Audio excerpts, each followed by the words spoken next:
This video is going to be another stock chart analysis video, and here are the 10 stocks na pag-uusapan ko sa video na to. So if there are stocks that you want me to cover or review pero wala dito, you can just comment down below at pag-uusapan ko yan sa mga succeeding videos. So the basis for this video's stock chart analysis are the October 22 candles for this chart. So before we talk about itong 10 stocks na to, puntahan muna natin yung PSEI para sa overall market conditions.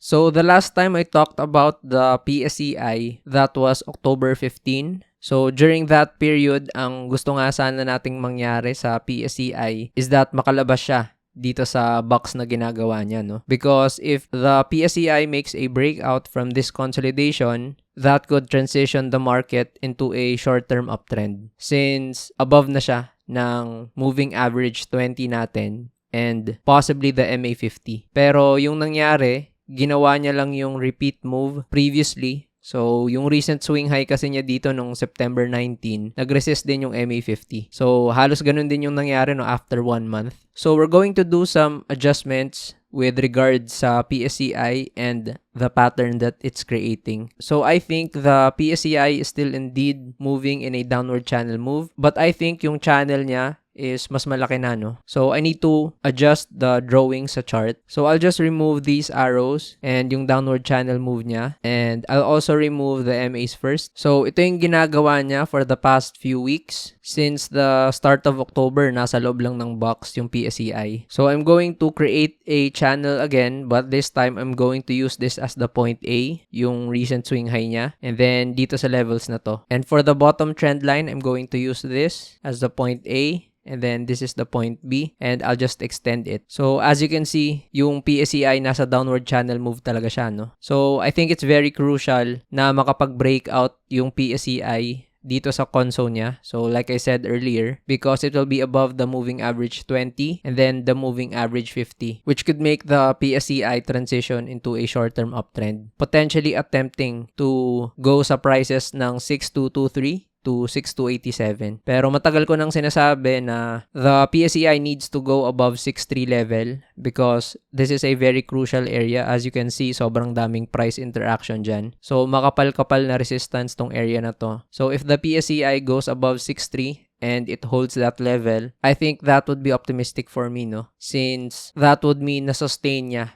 yung rally niya after the breakout. Kaso lang, since the PSEI is creating a consolidation here, pag nag-breakdown siya, it's possible na may further sell down pa since the 6,000 area is a crucial support as the psych support here. So, pag nabutas yan, ayan yung mga next na areas na pwede niyang puntahan. So, sa ngayon, around 5,860 kasi ayan yung previous support niya nung nagkaroon ng issues pagdating sa tariffs, no? Nung past April and also around the end of January, dito rin nagkaroon ng major support. So, I really don't like what happened today sa market. Above average yung volume tapos nag-breakdown na naman sa MA20, which could signal a further move downward in the short term. So, punta na tayo sa unang stock na pag-uusapan. So, that would be OGP.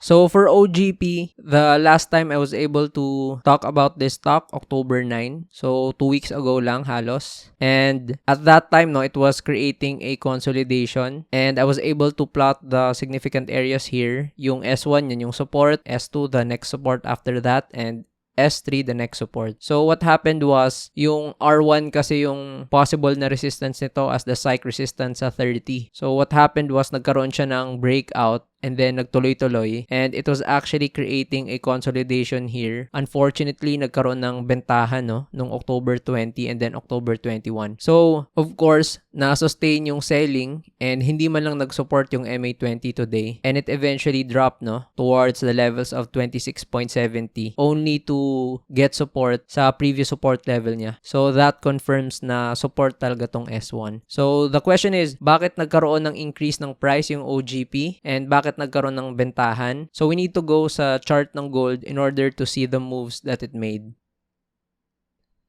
So, andito na tayo sa chart ng gold and as mentioned earlier, sa OGP, nagkakaroon siya ng consolidation only for it to break out noong October 13. So, what do you see here sa gold? It made a breakout also noong October 13, no? So, yung price kasi ng gold, syempre relevant yan sa price ng OGP. Dahil habang tumataas yung gold, of course, since yung pinoproduce no, ng OGP is gold, of course, they will have a higher revenue and possibly higher net income if the gold prices keep rising. So, dumire-diretso nga yung taas nun and then nagkaroon ng bentahan noong October 17. And as you can see here, October 21, nag-drop yung gold ng almost 6%, no? So, around 6.07% pala. And that's one of the biggest gold drops ever since 2013 na single day drop. So, of course, you're going to expect na magkakaroon ng bentahan, no? So, ano yung nangyari sa gold today? Since this is a high, yung 4075, of course, we can plot the level here as our S1. And syempre, yung low ng area na to, which is the previous range low, syempre ito yung gagawin natin na S2. So, ano yung nangyari sa galaw ng gold today? It made a breakdown sa MA20 only for it to somehow recover, no? Pero clearly, we can see na nag-support yung MA20 and the S1. So, balikan natin yung stock chart ng OGP. So, syempre, you can't expect that it will mimic the exact size of the candles ng gold, no? But if you see a sell down, there's a potential sell down din sa OGP. So, October 13, dumire-diretso pataas. Sobrang lakas ng selling ng October 21. So, nangyari yan kahapon. And kanina, dumiretso din at nag-breakdown sa MA20. So, nangyari din sa OGP. And nag-support yung gold sa S1. So, yung OGP nag-support din dito. So, of course, if you're going to ask me kung anong pwedeng gawin na sunod ng OGP, I think that really depends so much on the movement of gold. Kasi kung magbe-breakdown pa yung gold below the MA20, that could mean na magkakaroon na naman ng consolidation sa gold or it can move lower, no? Because whenever the MA20 breaks down, it's a possible sign na yung trend niya sa short term pwedeng tapos na. So, ibig sabihin for OGP, kung may lakas pa talaga siya, it could either just consolidate in the short term and if gold goes lower, pwedeng bumaba din yung price ng OGP. And halos hindi pa talaga kasi nagkakaroon ng major pullback yung gold. So, ibig sabihin, mataas nga yung chance na magkakaroon pa ng pagbaba in prices, no? Unless, of course, OGP is able to report some positive news, some positive disclosure na fundamentally maganda talaga para sa company na to. So, somehow pwedeng ma-counteract yung selling na mangyayari sa gold. Pero kung walang ganon, syempre, it's either a consolidation or even move lower. Basta yung importanteng levels na tatandaan for OGP is S2, so that's around 25.30 area, and your S3 sa 22.8 na area along with your MA50. So sa ngayon, I'm going to adjust the levels for OGP. So this is a previous range and as you can see, nagkaroon ng slight support kahapon sa upper part ng range. So para sa akin, yung 29 na price level na to is going to be the R1 and itong all-time high niya sa 33, yan ang gagawin kong R2, which means the resistance 2. So, ayan yung importanteng levels for OGP moving forward. So, next up, LC. So, this is another gold stock and the last time na napag-usapan ko to, October 9 din. And I was able to plot the significant levels. So, during this period kasi, kaka-breakout pa lang ng LC sa 52-week high niya, no, dito sa 0.1950. And as you can see, I was able to plot the resistance here sa R2 at 0.2550. So, nakikita nyo naman na nagkaroon ng selling around this area. So, probably traders were expecting a pullback or retracement sa gold. And they use this area as a point of their selling because may resistance dyan, no. So, as expected, nagkaroon nga ng bentahan. And the reason why I made a text box here, a call out na text box, because since this is your resistance 1, of course, pag nagka-confirmation sa move sa rally niya, mako-convert to sa support. That's why I said possible support. And as you can see, for today, nag-support nga yung level na to as well as the S1, no? Tapos, andyan pa yung MA20. So, I think the plotted levels na nalagay natin sa Lepanto, mukhang tinamaan niya lahat, no? So, ibig sabihin nito, I need to convert this R1 level into the S1 since na-confirm naman na nag-support siya. And yung level niya sa S1, syempre, gagawin ko na tong S2. And this previous level sa S2, syempre gagawin ko ng S3 yan. So, I'm going to make adjustments sa possible resistance ng stock. So, we can see na clearly meron area dito na significant kasi may mga gaps. And then, nagkakaroon ng support and resistance. So, I'm going to label this area as the R1. So, that's between 2250 and 2330, no? So, gagawin kong R1 to. And this is your R2. And the recent swing high sa 0.27, yan na yung gagawin kong R3, no? So, ibig sabihin, mukhang mahirapan tong Lepanto na pumunta sa 0.25 pataas. Unless gold really makes another good rally. Kasi, wala naman silang ibang positive sentiment related sa company mismo, 'di ba? So, they're just waiting for gold to move upwards. So, kung tataas man yung price ng gold, tapos hindi ganun kalakas yung magiging rally, I'm expecting na magre-resist lang itong levels na to, no? Tapos, posibleng bumaba siya or dito na lang siya mag-consolidate. So, I think it will take a lot of upward momentum for gold para matulak yung LC sa prices na to. Kasi ang dami na ring nagbenta, no? So, mukhang mahihirapan tong makahanap ng bagong market participants unless sobrang lupit ng gawin na move ng gold. So, I think this will either resist at the R1 level sa short term or make a consolidation, no? Pero much like your OGP, kung magsasuffer pa yung gold sa succeeding sell downs in the coming days, then I'm expecting na pwede niyang puntahan yung S3 and the MA50 levels. So, next stock, that's APX. So, for APX, the last time na napag-usapan ko yung stock na to, October 9. So, October 15, nagkaroon ng breakout and it was creating a consolidation above the resistance here. So, yung 11.10 area kasi resistance yan kasi may consolidation siya. And then, I plotted R2 here as 12 kasi possible strike resistance, no? Since the stock is already moving at its highs. So, ito yung consolidation na ginagawa ng APX, very tight consolidation. Unfortunately, nagkaroon ng bentahan sa gold. So, ayun, October 21, ang lakas nung bentahan kahapon and kinonfirm yung bentahan, no, today. So, ginawa niya rin yun. Nag-breakdown din siya sa MA20. It skipped the S1 support. Tapos, dito siya nakahanap ng support sa S2 and S3 which we plotted, no? So, ibig sabihin yan, itong S1 na area, tatanggalin ko na, and this level here could act as the resistance. So, that's your 10.10 up to 9.92. So, syempre, ito na yung gagawin kong R1. And the R1 levels, syempre, gagawin ko tong R2 since nagbago na yung resistance. So, it already created a new high dito sa 11.78. So, gagawin ko ng range yung highest resistance niya sa 11.78 to 12. So, ito na yung R3, no? So, ibig sabihin, much like your other stocks so far like OGP and LC, I think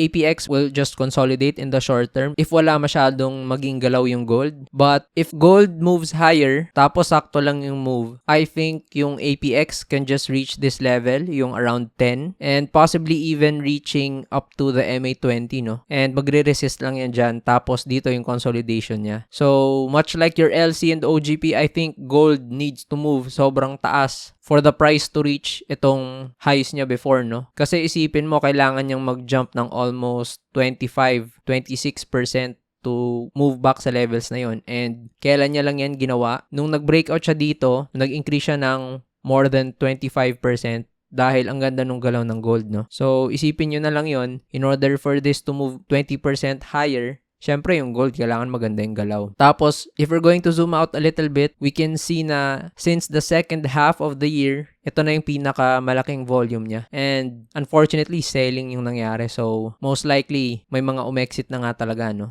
Mga natakot na sa galaw ng gold. So, the next stock, that's PX. So, for PX, the last time na napag-usapan ko yung stock na to, October 9 din. So, along with the other gold stocks, no? And during that period, yung na-plot ko na support level is this, yung S1, because halos malapit siya dun sa 9 na price area. And iba pa naman yung galaw ng moving averages during that time. So, during this period kasi, PX was creating a very small consolidation. So, that's why I used S2 here as the support. And mukhang nag-support naman siya, no, dito sa level na to. But I specifically wrote a highlight here na yung major support range talaga niya is yung between 7.40 to 7.76 na level. So, simple lang naman. Ito kasi yung una niyang naging 52-week high and then nagkaroon ng resistance here and then it tried to make a breakout here, hindi natuloy. Tapos eventually, nagtuloy-tuloy yung breakout ng last week ng September. So, for me, that is a very crucial area. No? Ito talaga yung strong support niya. Tapos, yung mga levels dito, syempre, temporary support lang. So, what happened was, nagkaroon na ng breakout sa PX no during this period. Unfortunately, even before the sell down sa gold kahapon nung October 21, nag-breakdown na siya no dito sa consolidation nung October 17. So may maliit kasi siyang consolidation na ginagawa last time. Surprisingly, nakapag-support yung MA20 despite the strong selling sa gold nung October 21. Pero ngayong araw,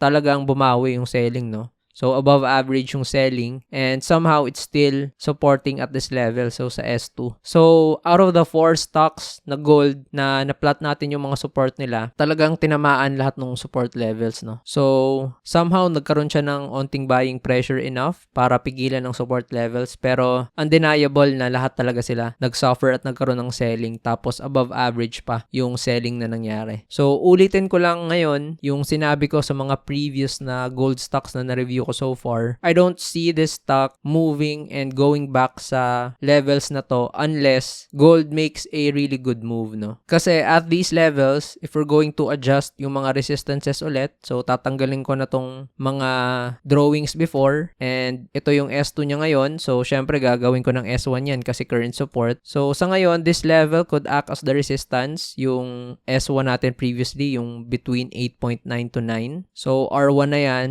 And mukhang nagre-resist na nga dito, no? So, itong level na to is the major support range and even possibly the S2, yung level na yan, no? So, the R1, I could probably consider this level na adjusted na. Tapos, dito ko na siya ilalagay and gagawin ko na tong R2. So, the reason for that, mukhang nagkaroon ng previous swing low here tapos nirespect niya at naging resistance kahapon. So, syempre, kailangan natin i-adjust at gagawing R2 levels yan. So, I plotted resistances here before. So, I think I'll just plot a line here sa 11.10 and I think makapal-kapal itong resistance level na to. So, gagawin ko na lang tong range but I'm going to label it as R3, no? So, sa ngayon, ito yung sinasabi ko na kapag yung price ng gold umakyat pero hindi sobrang ganda ng move, pwedeng mag-breakout yung PX dito and mag-resist yung MA20 or it can reach the R2 levels, no? Tapos magkaroon ng resist dyan. Tapos dito siya magkaroon ng consolidation if hindi sobrang ganda ng gold. But kung gawin ulit ng gold,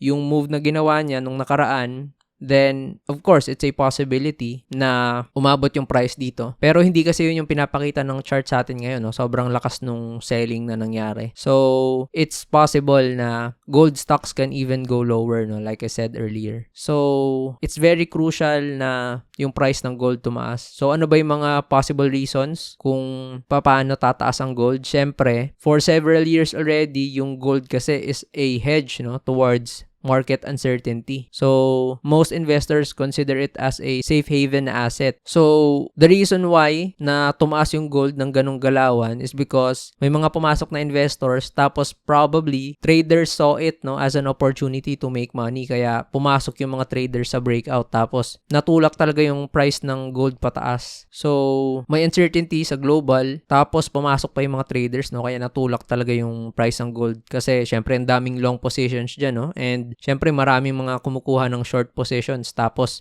siguro na-liquidate yung mga shorts nila kaya na-squeeze talaga pataas yung galaw ng gold. So, unfortunately lang, nitong recent days, no, talagang nagkaroon ng malakas na selling. So, kung babalikan natin yung price ng gold, nung October 17, ito pa lang yung ginawa niyang move. Pero kung titingnan mo, nag-support pa nga sa ilalim, no? Tapos, parang malakas pa siya. And as you can see, nung October 20, nagkaroon pa ng pagtaas ng price. So, lumalaban pa talaga. Pero ang laki talaga ng selling na ginawa nung October 21. So, I think ang kailangan bantayan for gold is this level because if it makes a breakdown sa S2, then you can probably expect na yung apat na stocks na yon mag-move pa sila lower. So, next stock, Ion.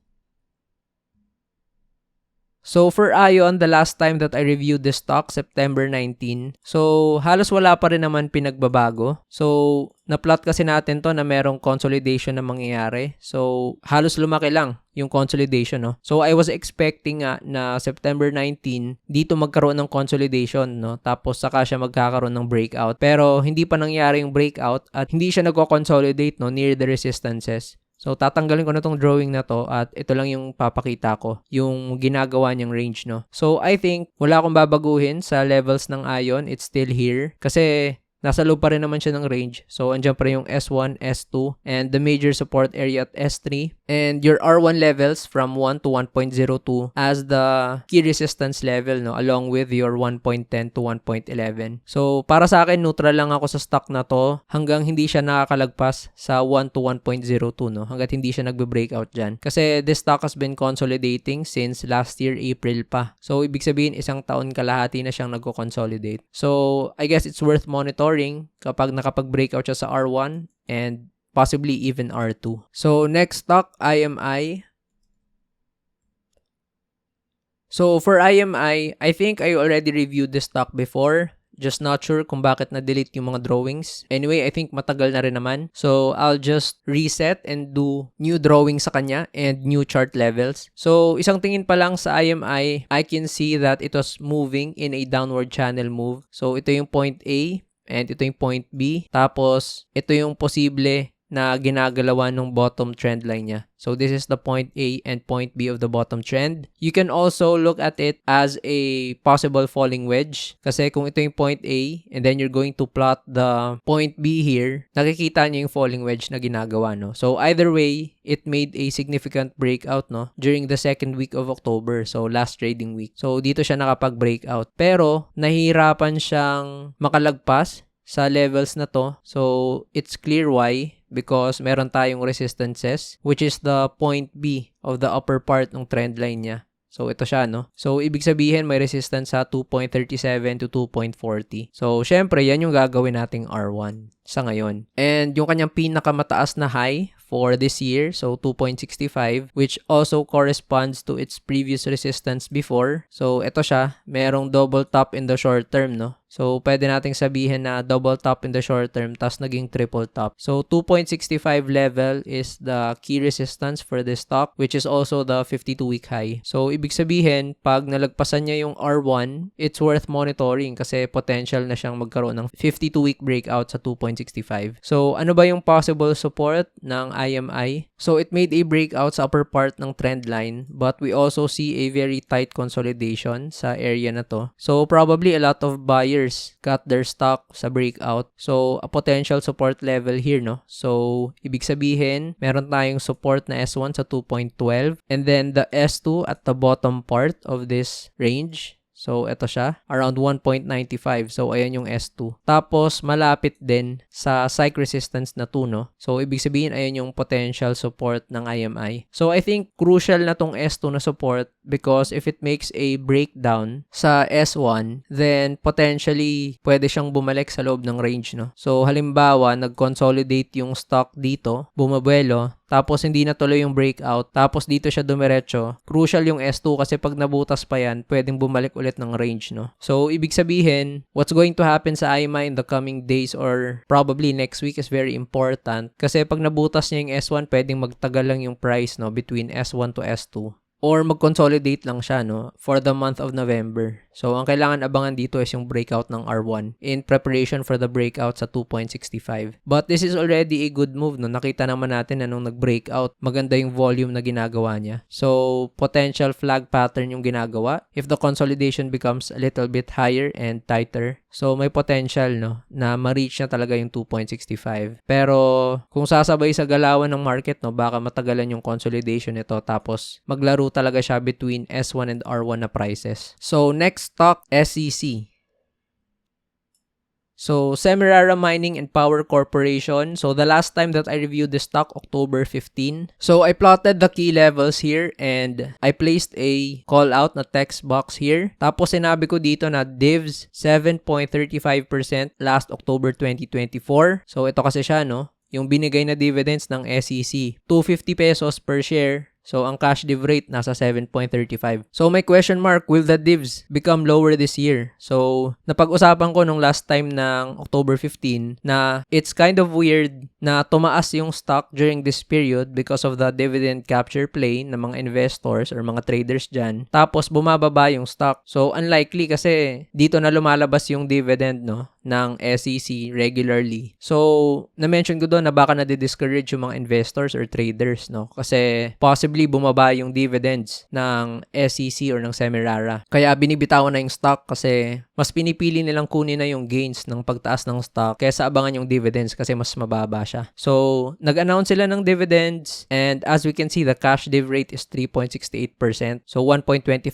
pesos, no? So, ibig sabihin kalahati yung nabawas. So, of course, may panic na nangyari because yung dividends nila nag-half. So, of course, that means may effect, no? Kasi yung profitability nila pwedeng bumababa kaya bumaba din yung stock nila. Syempre, this SEC, one of the stocks that gives high dividend yields, no? Madalas laging more than 10%, no? Tapos for this year, 9% na lang. So, siguro may mga traders dyan na nag-expect na bababa yung dividends ng SEC kaya inunahan na yung benta, no? So, gaya ng lagi kong sinasabi, it's very important that you understand technical analysis somehow. So, mafa-factor in nyo rin sa decision making nyo yung paggalaw ng price, no? Kasi even before the disclosures come out, even before the news comes out, magagamit nyo yung technicals, no? Nakikita nyo kasi na gumagalaw na yung price at nagkakaroon ng negative moves. So, it's a possibility na magkakaroon ng negative disclosure or negative news, no, in the coming days or weeks. Kaya naunahan ng price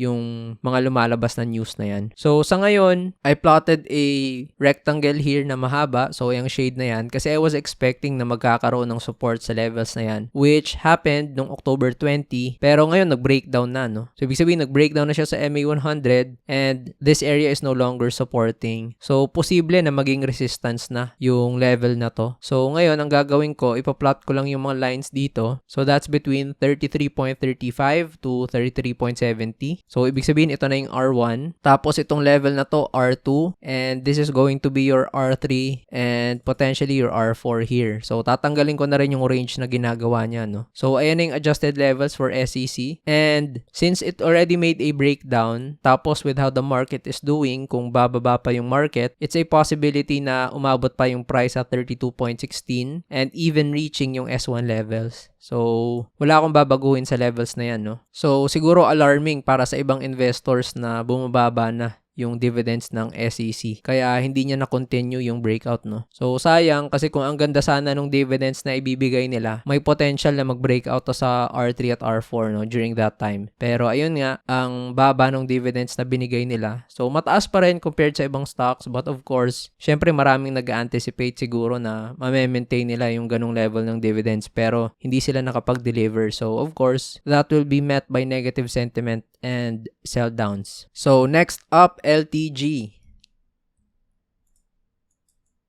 So, LTG, last time I reviewed this stock several weeks back. So, first week ng October pa to, October 2. And during this period, it was creating a consolidation. So, kita nyo naman. Ilang araw din siyang nag-consolidate, no? So, sinusunod niya yung bias natin ng October 20. And nag-hold talaga yung S1 natin kasi ayun yung bottom part ng range. Unfortunately, nagkaroon ng breakdown kahapon. Dire-diretso yung bentahan niya. Tapos nagsusupport yung S2 ngayon. So again, just by plotting the key support levels, we somehow anticipated kung saan yung pwedeng galaw ng LTG. So sayang lang din ng stock na to because ang ganda nung ginagawa niyang consolidation, no? And if it made a breakout sa R1, potential niyang abutin yung R2. So, nadamay, no, sa galaw ng market, sa bentahan. So, ayan, nagbe-breakdown siya ngayon. So, tatanggalin ko na tong range na to.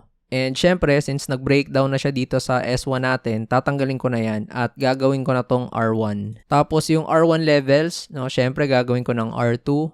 And yung R2, gagawin ko ng R3. And sa ngayon, ito yung gagawin natin na S1. So, saan pwede pumunta yung LTG for its next support? So, wala na ako makitang ibang support kundi yung next consolidation niya, no? So, previous base niya. So, ibig sabihin, nasa 13.30 price level. So, ibig sabihin yan yung S2 natin. And next up, yung bottom part ng range na yon which is S3. dito sa around 12.80 na price levels, no? So, medyo malalim pa. Pero yung pinakamalapit niya na support in terms of moving support or the non-structure, so, syempre, MA100 yan. So, ibig sabihin, pag dumiretso yung market pababa, pag nagkaroon pa ng mga sell downs, we can expect na ito na yung last support ng LTG. And sobrang tagal nung last time na huli niyang tinamaan yan, around first week of April pa, no? Tapos nag-bounce lang din. So I'm not saying that if LTG reaches MA100, we're going to expect na magbabounce ulit siya. So, hindi naman ganun yun. It's just that minsan nagiging okay na support, no? Minsan hindi. Yung MA100. So, ang inaabangan lang natin dito, pag nag-breakdown kasi sa MA100, then wala nang choice kundi puntahan yung S2 tapos S3. Kasi yan na talaga yung major support area niya, no? After this. So, itong S1, pag nagtuloy-tuloy pa yung bentahan ng LTG, of course, this will become your next R1, no? So, ibig sabihin, pwede natin lagyan to na S1 pero possible resistance. Sa ngayon kasi nag-hover lang siya above dyan eh. So pag nagkaroon pa ng bentahan, tapos makarecover sa MA100 pero hindi enough yung galaw, pwedeng tumama lang siya dito. Tapos mag-consolidate na lang siya between sa future R1 tapos itong S2 na syempre magiging S1 yan. So ibig sabihin dapat mag-support na tong S1 na to ngayon sa LTG tapos pumunta dapat siya sa above ng 15 price level, no, para ma-negate yung ginagawa niyang sell down or possibly long consolidation na ginagawa niya since nabutas niya ng MA20 tapos ngayon binubutas ng MA50. So not looking good for LTG at the moment. So next up, Medic.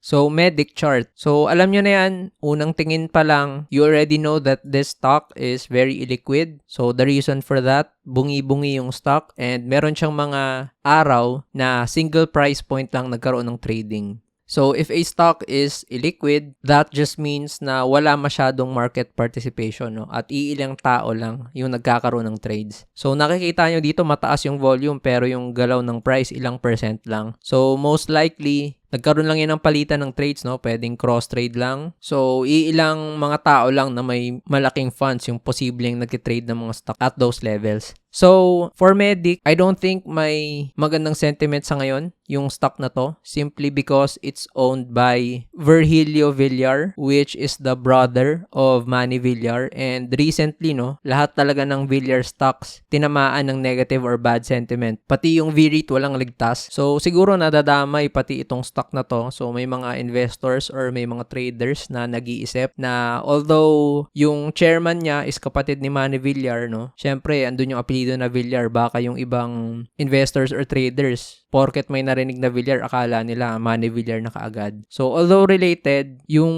chairman naman talaga is yung kapatid niya. Pero ayun nga, no, since nadadala yung apelido, pwedeng nadala sa negative sentiment. So, if we're going to look at the current significant levels of Medic, yung ginagawa kasi niya, nagkakaroon lang naman siya ng consolidation dito. So, of course, yung 0.30 level, yan yung R1 natin.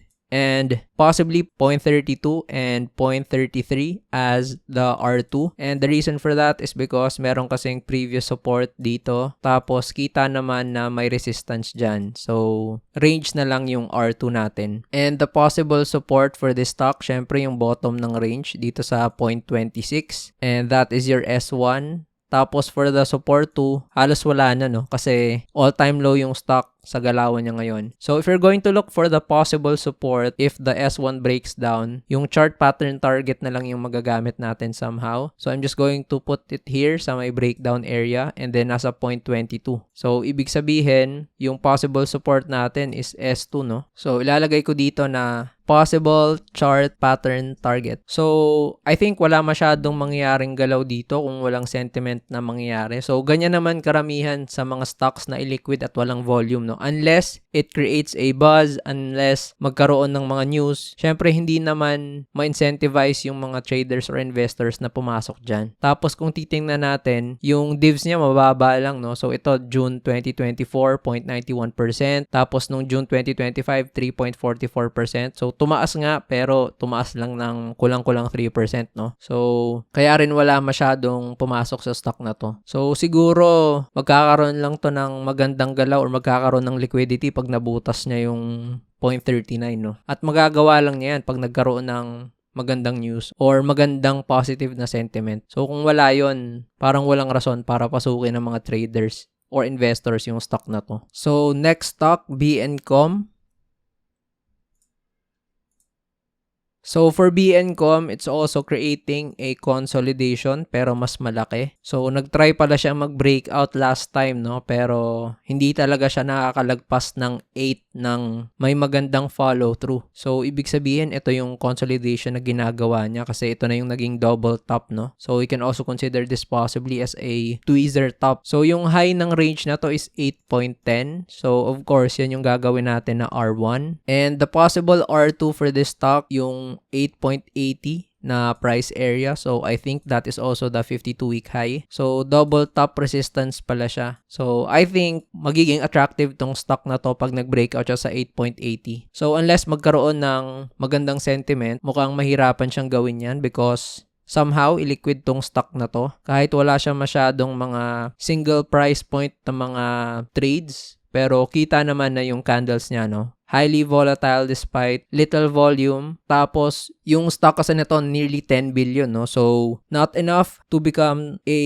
true mid-cap stock or second liner. Tapos, just enough, no? Para hindi makategorize as a basura stock. So, parang third liner siya. So, 10 billion, medyo maliit para sa bangko. So, if this makes a breakout sa 8.10, along with good sentiment, no? Magandang abangan kung magbe-breakout siya sa 8.80. Pero kung wala yung sentiment na yon tapos walang galaw, then I think this stock will just move into a consolidation or move lower pag nag-breakdown sa MA100. So, ang nakikita kong possible support for BNCom is this level kasi meron siyang double bottom na support. So, ito yung pwede kong gawin na S1, no? So, that's your 7.38 up to your 7.46 na level. So, yung range na yan, yung gagawin kong posibleng S1. Tapos, syempre, yung S2, itong bottom part ng range niya, no? So, around 7. So, nagko-coincide sa psych support sa 7. So, of course, pag nabutas yung S2, syempre, pwede nyo nang puntahan yung mga levels na to, na mga major support areas niya. So, for BNCom, yun yung pwedeng abangan. Breakout sa R1 if magkaroon ng magandang sentiment. Then, potentially, a good move if it makes a breakout sa 8.80. So, if you want to become a member sa channel na to, so you can have exclusive access sa mga videos ko talking about the stocks that I've traded, the stocks that I'm currently holding, and stocks that I'm monitoring to buy. You can click towards the left to become a member of the Momentum tier. Or if you want to watch my previous videos talking about trading psychology, trade management, risk management, you can click towards the right kasi andyan yung mga videos na nagawa ko na before. So don't forget to like this video and hit that subscribe button. So ayun lang, and thank you for watching this video.